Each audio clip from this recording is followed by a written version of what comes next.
di kawasan barat Pulau Sumatera, Kabupaten Tapanuli Tengah memiliki keindahan air terjun yang memukau.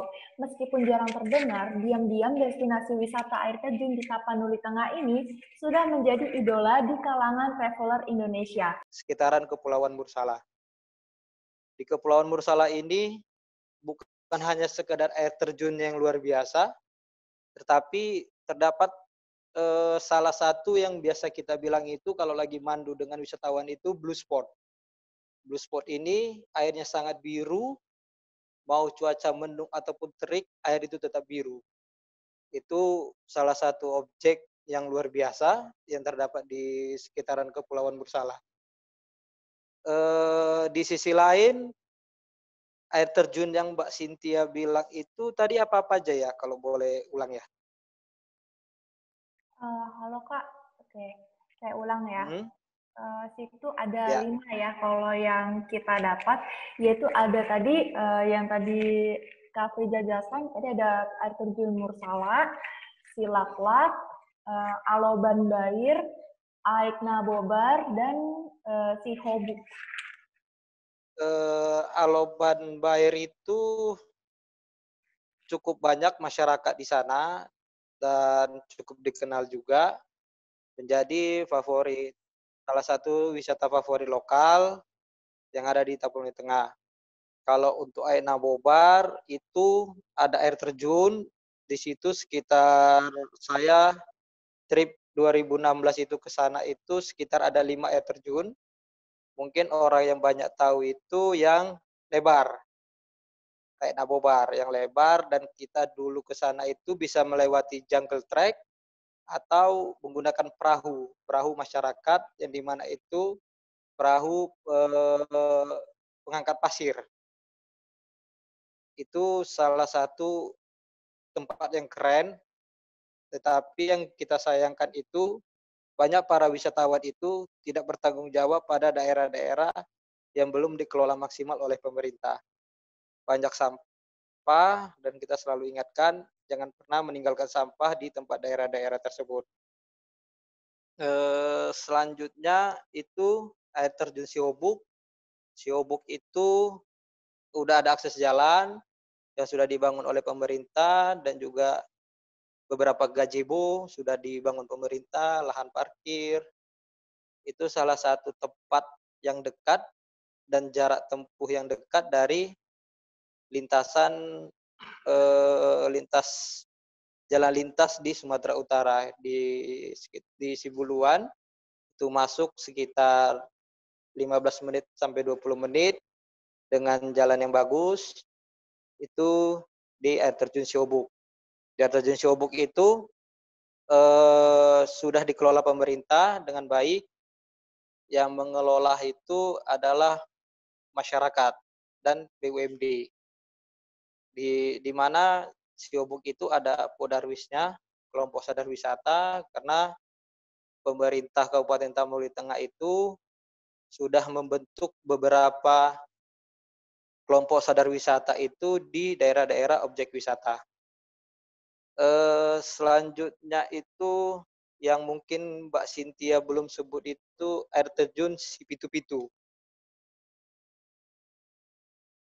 Air terjun Sipitu-Pitu itu yang ada di layar Mbak Cynthia itu di sebelah kanan kalau saya ngadap Mbak Cynthia.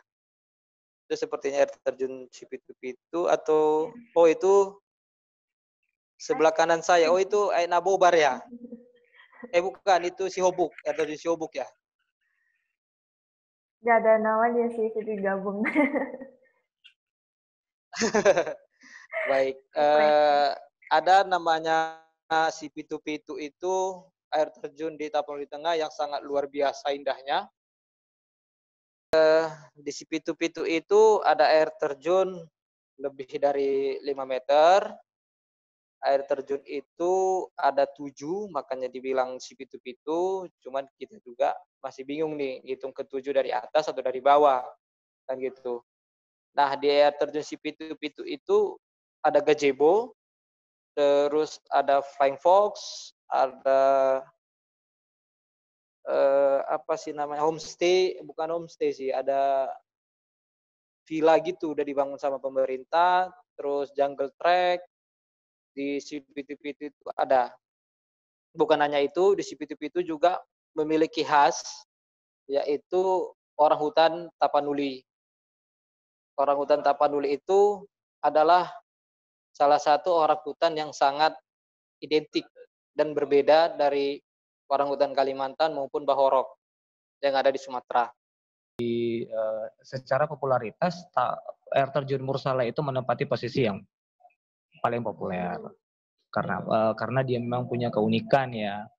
Selain kemudian airnya itu jatuh di air laut, keunikan lain adalah sumber air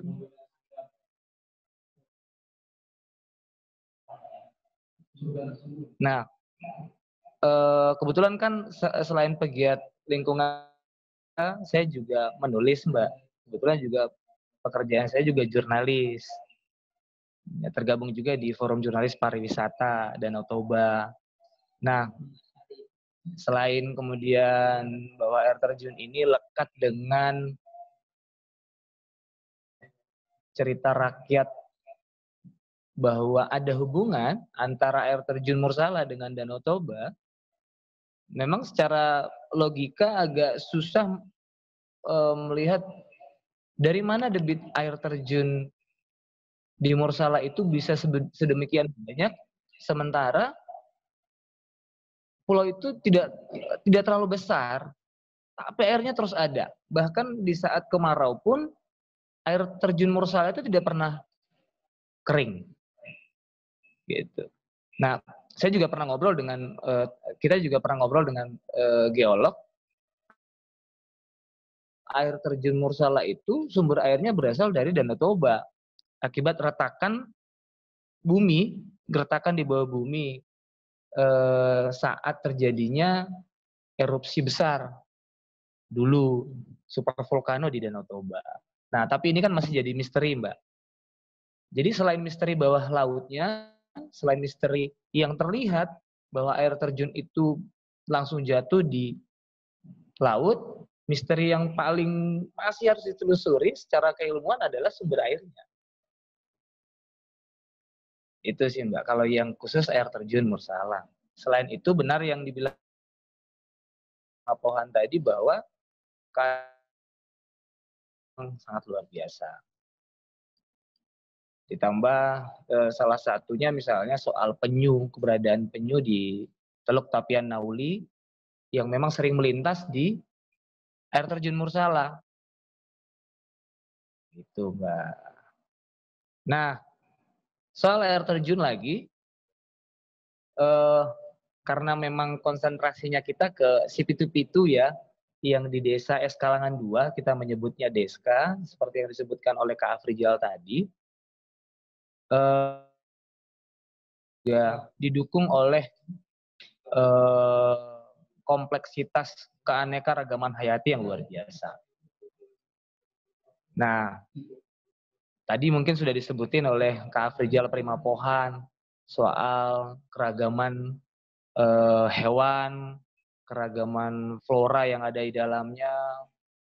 Bahkan masyarakat di sana itu bagi kami sudah sangat sadar soal potensi pariwisata yang mereka miliki.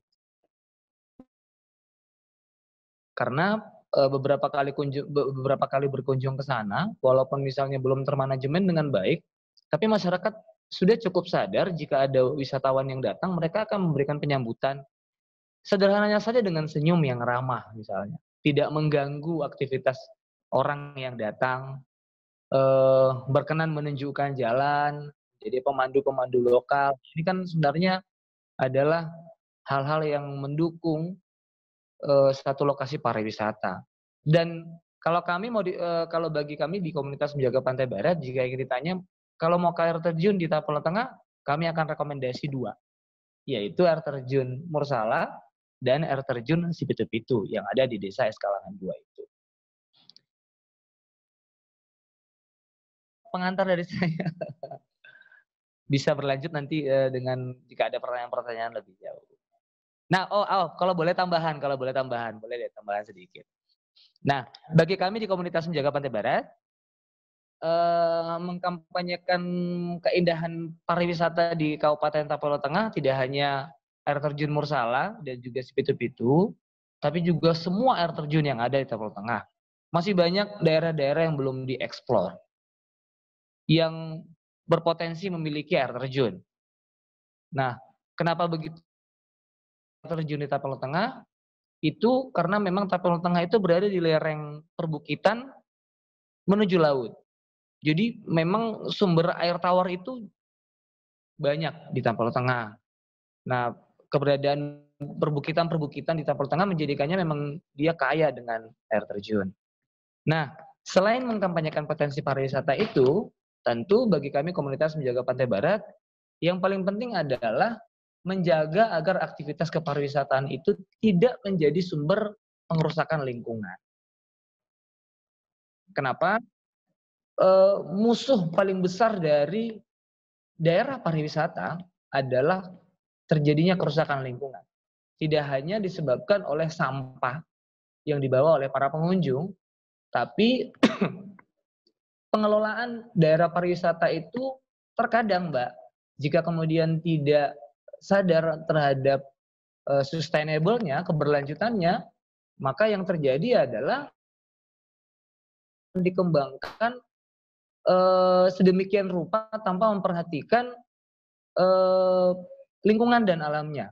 Misalnya akan dilakukan perambahan hutan hanya demi menambah spot wisata misalnya, daerah parkir misalnya, atau untuk menambah gazebo akhirnya menebangi hutan, mengeruk perbukitan misalnya, hanya demi untuk mengembangkan.